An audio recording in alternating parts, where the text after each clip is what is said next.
আসসালামু আলাইকুম ওয়া রাহমাতুল্লাহি ওয়া বারাকাতুহু। আলহামদুলিল্লাহি ওয়া কাফা ওয়া সালামুন আলা ইবাদিহিল্লাযিনা ইসতাফা, আম্মা বা'দ। সম্মানিত দর্শক শ্রোতা, প্রিয় দিনী ভাই বোন, আশা করি আপনারা সকলে ভালো আছেন। আমি আলহামদুলিল্লাহ ভালো আছি।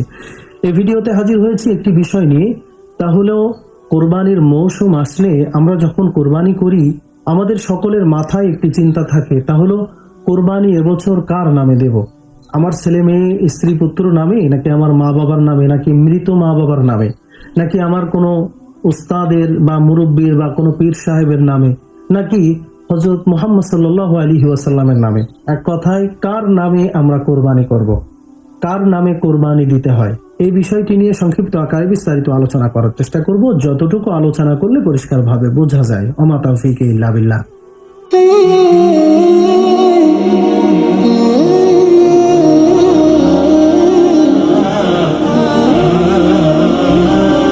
তো আমরা যখন কোরবানি করি তো আমাদের সমাজের একটি প্রথা বা একটি রেওয়াজ আছে যে এবছর আমার নামে কোরবানি করব, আগামী বছর আমার ছেলে মেয়ের নামে বা আমার স্ত্রীর নামে কোরবানি করব, তারপরের বছর আমার কোনো প্রিয় ব্যক্তির নামে করব বা হযরত মুহাম্মদ সাল্লাল্লাহু আলাইহি ওয়াসাল্লামের নামে করব।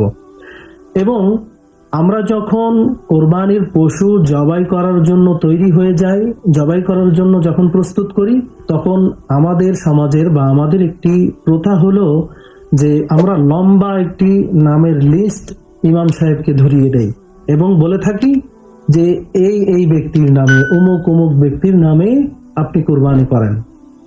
কিন্তু আমরা এটা জানি না যে কোনো ব্যক্তির নামে, কোনো মানুষের নামে, এমনকি কোনো পীর সাহেবের নামে বা এমনকি হযরত মুহাম্মদ সাল্লাল্লাহু আলাইহি ওয়াসাল্লামের নামেও যদি কোনো পশু কোরবানি করা হয় তাহলে সেই পশুর গোশত খাওয়া মুসলমানের জন্য হারাম।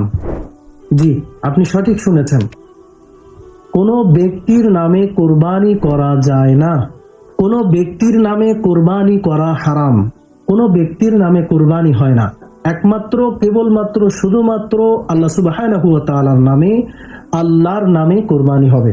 তাহলে প্রশ্ন আসতে পারে যে হুজুর, আমরা যেটা করে থাকি এটা ভুল প্রথা, এটা করা যাবে না। করণীয় হলো আমাদের নাম দিয়ে বলতে হবে যে ইমাম সাহেব বা হুজুর এই এই ব্যক্তির পক্ষ থেকে, অর্থাৎ আব্দুর রহমান এই নামের পক্ষ থেকে, আব্দুল গফফার এই ব্যক্তির পক্ষ থেকে, আমার পীর সাহেবের পক্ষ থেকে, এমনকি হযরত মুহাম্মদ সাল্লাল্লাহু আলাইহি ওয়াসাল্লামের পক্ষ থেকে ইমাম সাহেব বা হুজুর আপনি আল্লাহর নামে কোরবানি করেন। বিসমিল্লাহি আল্লাহু আকবার, আল্লাহর নামে কোরবানি করতে হবে। আল্লাহর নাম ব্যতীত কোনো ব্যক্তির নামে, কোনো মানুষের নামে কোরবানি করা জায়েজ নেই, কোরবানি করা যাবে না। তাহলে আমরা বিষয়টি পরিষ্কারভাবে বুঝতে পারলাম যে আমাদের নামে কোরবানি হবে না, আমাদের পক্ষ থেকে, আমার ছেলে মেয়ের পক্ষ থেকে, আমার স্ত্রীর পক্ষ থেকে কোরবানি হবে আল্লাহর নামে। আশা করি আমরা বিষয়টি পরিষ্কারভাবে বুঝতে পেরেছি যে কার নামে আমরা কোরবানি করব। আল্লাহ সুবহানাহু ওয়া তাআলা আমাদের সকলকে আমল করার তৌফিক দান করুন। শেষ করার আগে সকলের কাছে একটি অনুরোধ, ভিডিওতে একটি লাইক এবং মন্তব্যের ঘরে আপনার গুরুত্বপূর্ণ মন্তব্য পেশ করতে পারেন। আপনার লাইক এবং কমেন্ট এই ভিডিওটি আরেকজন মুসলিম ভাই বোনের কাছে পৌঁছাতে গুরুত্বপূর্ণ ভূমিকা রাখবে ইনশাআল্লাহ।